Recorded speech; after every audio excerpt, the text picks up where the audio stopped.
সিরাত সম্মেলন অনেক হয়েছে, হচ্ছে এবং হবে। আমি মনে করি এখন সিরাত সম্মেলন কমিটি শুধু সম্মেলন করবে বা সম্মেলন কমিটি হবে এমন নয়, সিরাত বাস্তবায়ন কমিটি দরকার এবং সিরাত বাস্তবায়ন হওয়া দরকার। ব্যক্তি জীবন, সমাজ জীবন এবং রাষ্ট্র জীবনের সর্বত্র আমাদের এবার সিরাত বাস্তবায়নের উদ্যোগ গ্রহণ করতে হবে। আমাদের অবস্থা এমন, বাড়ির মালিক দাঁড়িয়ে তামাশা দেখছে, আমাদের অবস্থা বাড়ির মালিক তামাশা দেখনে বলা বাড়ির মালিকের মতো। বাড়ির মালিক বাড়িতে দাঁড়িয়ে আছে, বাড়ি সংস্কার করবে। ডান দিক থেকে একদল এসে বলে আমরা সংস্কার করব, ভারতের ফর্মুলা দিয়ে। আবার বাঁ দিক থেকে একদল এসে বলে না, বাড়ি আমরা মেরামত করব, সংস্কার করব আমেরিকার ফর্মুলা দিয়ে। বাড়ির যিনি মালিক উনি দাঁড়িয়ে থেকে তামাশা দেখতেছে। রাষ্ট্রের এই ভূখণ্ডের মালিক আমরা মুসলমানেরা, দলিল সহ এই ভূখণ্ড আমরা বুঝে পেয়েছি 1947 সালে। কেন দলিল দস্তাবেজ আমাদেরকে দেওয়া হয়েছে, মালিকানা আমাদের দেওয়া হয়েছে? আমরা হিন্দুস্তান থেকে আলাদা একটা ভূখণ্ড চেয়েছিলাম, যাতে সেখানে কোরআন সুন্নাহ বাস্তবায়ন করতে পারি, স্বাধীনভাবে ধর্ম কর্ম পালন করতে পারি, কোথাও যাতে আমাদের কোনো বাধা সৃষ্টি না হয়। কবে দলিল সূত্রে আমরা এই ভূখণ্ডের মালিক হয়েছি? এখন একদল লেফটিস্ট, আরেকদল রাইটিস্ট, একদল সেকুলারিস্ট, আরেকদল ন্যাশনালিস্ট জাতীয় ঐকমত্য কমিশন গঠন হয়েছে রাষ্ট্র মেরামত করবার জন্যে, সংস্কার করবার জন্যে। আমিও মাঝে মধ্যে সেই কমিশনের বৈঠকে যাই। নানা দলের নানা ফর্মুলা নানা দেশ থেকে ধার করে বাংলাদেশকে সংস্কার করতে চায়, আর আমি হতাশ হয়ে দাঁড়িয়ে থেকে ভাবি বাড়ির মালিক আমি, অথচ রাষ্ট্র সংস্কারের কোনো উদ্যোগ আমার নাই। এই প্রজন্ম ভুলে গেছে, ছাত্ররা ভুলে গেছে, আলেমরা ভুলে গেছে যে এই ভূখণ্ডের মালিক মুসলমানেরা।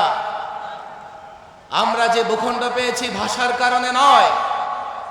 যদি ভাষার কারণে ভূখণ্ড পেতাম, আমরা থাকতাম ক্যালকাটার সঙ্গে, না হয় আসাম ত্রিপুরার সঙ্গে। যদি আমরা এই ভূখণ্ড পেতাম, ভালো করে বুঝবেন, ভাষার জন্যে আমাদের ভাষা পশ্চিম পাকিস্তান পাকিস্তানিদের সঙ্গে মিলে না। আমাদেরকে কেন পূর্ব পাকিস্তান পশ্চিম পাকিস্তান দুটো খণ্ড অংশ মিলিয়ে একটা রাষ্ট্র কেন করা হলো? ভাষার কারণে নয়। তাহলে কেন আমরা এই ভূখণ্ড পেয়েছি? তাদের ধর্ম ইসলাম, আমাদের ধর্ম ইসলাম। এই প্রজন্মের ছাত্ররা জানে না। আমরা যখন 47 এই ভূখণ্ড পাই, এই বাংলাদেশে স্বাধীনতার পতাকা যিনি 47-এ স্বাধীনতার পতাকা যিনি উড্ডীন করেছিলেন, একজন আলেম, বড়কাটরা মাদ্রাসা, লালবাগ মাদ্রাসার মুরব্বী শাইখুল ইসলাম হযরত মাওলানা জফর আহমদ উসমানী রাহিমাহুল্লাহ। পশ্চিম পাকিস্তানে স্বাধীনতার পতাকা যিনি উড্ডীন করেছিলেন আরেকজন আলেম মাওলানা শাব্বির আহমদ উসমানী। 71-এ 9 মাস যুদ্ধ হয়েছে, 200 বৎসর লড়াই করে, 200 বৎসর রক্ত দিয়ে আমরা 47-এ ভূখণ্ড পেয়েছি। শুধুমাত্র 20,000 আলেম ফাঁসির মঞ্চে ঝুলেছে। আজকে তো বলা হচ্ছে 2000ও শহীদ হয় না 71-এ। আমি সেই সংখ্যায় যেতে চাই না। আমি মালিক হয়েছি দলিল সূত্রে এই ভূখণ্ডের 47-এ। এই ভূখণ্ড পরিচালিত হবে কোরআন সুন্নাহ দিয়ে, এই ভূখণ্ড পরিচালিত হবে আল্লাহর নবীর আদর্শ দিয়ে। আজকে আমি দাঁড়িয়ে দাঁড়িয়ে তামাশা দেখছি, একদল ধর্মনিরপেক্ষতাবাদী, তারা এই ভূখণ্ডে ধর্মনিরপেক্ষতা প্রতিষ্ঠা করতে চায়। কেউ ডেমোক্রেসি প্রতিষ্ঠা করতে চায়, কেউ জাতীয়তাবাদ প্রতিষ্ঠা করতে চায়, কেউ সমাজতন্ত্র প্রতিষ্ঠা করতে চায়। আলেম ওলামা মাদ্রাসার ছাত্র দাঁড়িয়ে যাও, ঐক্যবদ্ধ হও, গোটা জাতিকে জানিয়ে দাও আমরা এই ভূখণ্ডের মালিক। এই ভূখণ্ডের মালিক মুসলমানেরা। আজ থেকে কোন তন্ত্রমন্ত্র এই ভূখণ্ডে বাস্তবায়ন করতে দেওয়া হবে না। এই ভূখণ্ড চলবে আল্লাহর নবীর আদর্শে, এই ভূখণ্ড চলবে কোরআন সুন্নাহ দ্বারা। যারা কোরআন সুন্নাহর বাইরে গিয়ে এই ভূখণ্ডে অন্য কোন ইজম তন্ত্রমন্ত্র বাস্তবায়ন করতে চায়, তারা গাদ্দার, তারা দেশদ্রোহী।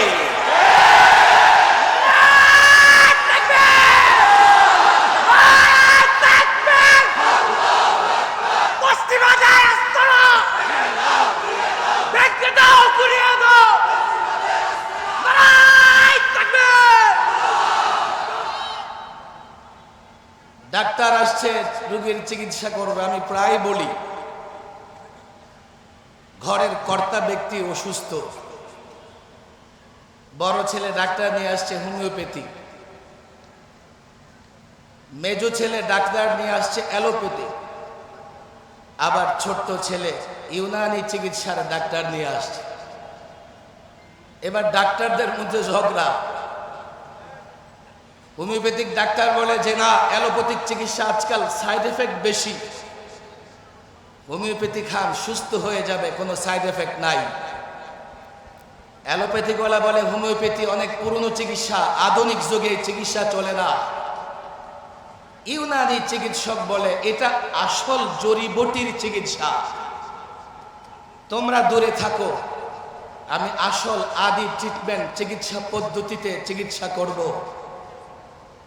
এ জাতির মুসলমানদের বোঝাতে হবে, কোন ট্রিটমেন্ট কোন ভিনদেশী কোন ডাক্তার দ্বারা, ভিনদেশী কোন চিকিৎসক দ্বারা আমার এই রাষ্ট্র সংস্কার মেরামত সুস্থ হবে না। আজকে রাষ্ট্রের রন্ধ্রে রন্ধ্রে দুর্নীতি, টেন্ডারবাজি, মারামারি, কাটাকাটি, হানাহানি সব বন্ধ করতে হলে চিকিৎসক বানাতে হবে মদিনাওয়ালাকে। কথা ঠিক না বেটি? আমি অন্য কোনো পন্থা বুঝি না। 90% মুসলমানের দেশে, মুসলমানদের মালিকানাধীন এই ভূখণ্ডে যদি সংস্কার হয়, আমি গত বছর এখানে বক্তৃতা করেছিলাম, আমি আগে থেকে এই কথা বলে আসছি, সবাই শুধু সংস্কার চায়। আমি বলছি আগে বলো সংস্কার কোন ফর্মুলায় হবে। সবাই চিকিৎসা চায়, আমি বলেছিলাম আগে রাষ্ট্রের চিকিৎসা কোন ডাক্তার দিয়ে করা হবে সেই সিদ্ধান্ত নাও। বাংলাদেশ এই ভূখণ্ড, এই রাষ্ট্র মেরামত করতে হলে, সংস্কার করতে হলে ডান বামের ডাক্তার দিয়ে এই রাষ্ট্র সংস্কার হবে না। মদিনাওয়ালার আদর্শে উজ্জীবিত এমন ডাক্তার লাগবে। মাদ্রাসার ছাত্র আলেমরা যুবককে বুঝাও, মুসলমান যুবককে বুঝাও, সকলকে বুঝাও, ছাত্রকে বুঝাও, ব্যবসায়ীকে বুঝাও। যদি শান্তি চাও, যদি শৃঙ্খলা চাও, যদি মনে করো এই বাংলাদেশে ইজ্জতের সঙ্গে বসবাস করতে পারবে, বসবাস করবে একমাত্র আল্লাহর নবীর আদর্শ ছাড়া, কোথাও অন্য কোনো ট্রিটমেন্ট ডাক্তার চিকিৎসক খুঁজো না, নিরাপদে থাকতে পারবে না। বাংলাদেশ একটা ঝুঁকিতে আছে, চতুর্দিকে দুশ্মন। কাল যদি বাংলাদেশ আক্রান্ত হয়, আমরা এই দেশে কি করে টিকে থাকবো জানি না, বুঝতে পারি না। তবে যদি ইসলাম ধরো, ইসলাম মানো, আল্লাহর নবীর আদর্শে যদি লড়াই করবার জন্য প্রস্তুত গ্রহণ করো, তাগুত যেই হোক না কেন, বদরের দিকে তাকাও, 313 জন হাজারের বিরুদ্ধে লড়াই করেছে। খন্দকের দিকে তাকাও, 3000 10,000-এর বিরুদ্ধে লড়াই করেছে। রোমান যুদ্ধ 30,000 2 লক্ষের বিরুদ্ধে লড়াই করেছে। আল্লাহর কসম, সংখ্যা নয়, অস্ত্র নয়, আল্লাহর নবীর আদর্শে যদি, আল্লাহর নবীর আদর্শে যদি এ জাতির প্রত্যেকটা যুবককে উজ্জীবিত করা যায়, গোটা দুনিয়ার বিরুদ্ধে লড়াই করা যাবে।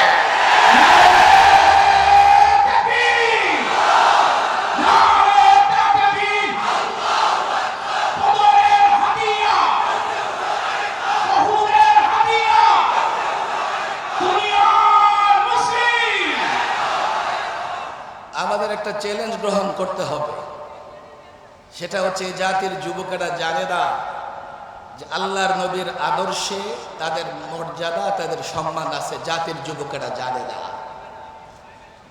বলে হুজুর জানে, জানে শোনে, অন্তর থেকে না, কান থেকে শুনে আবার আরেক কান দিয়ে বের হয়ে যায়। আমরা আল্লাহর নবীর অনুপম আদর্শ, উত্তম আদর্শ অন্তত এই সিরাতের মাসে, মিলাদের মাসে প্রত্যেক ঘরে ঘরে যুবকের কাছে পৌঁছে দেওয়ার দায়িত্ব নিতে হবে, চ্যালেঞ্জ গ্রহণ করতে হবে। আমার বিশ্বাস এইভাবেই এই একটা প্রজন্ম তৈরি হবে যারা আগামীর বাংলাদেশে ঘোষণা দিয়ে দিবে যে আল্লাহর নবীর আদর্শ ছাড়া অন্য কোনো আদর্শ ইজম মানব না, দেশ অন্য কোনো ইজম দিয়ে মেরামত করা যাবে না। আল্লাহ তাবারক ওয়া তাআলা এই চ্যালেঞ্জ গ্রহণ করার তৌফিক দান করুন। ওয়া মা তাওফীকি ইল্লা বিল্লাহ ওয়া মা আলাইনা ইল্লাল বালাগ।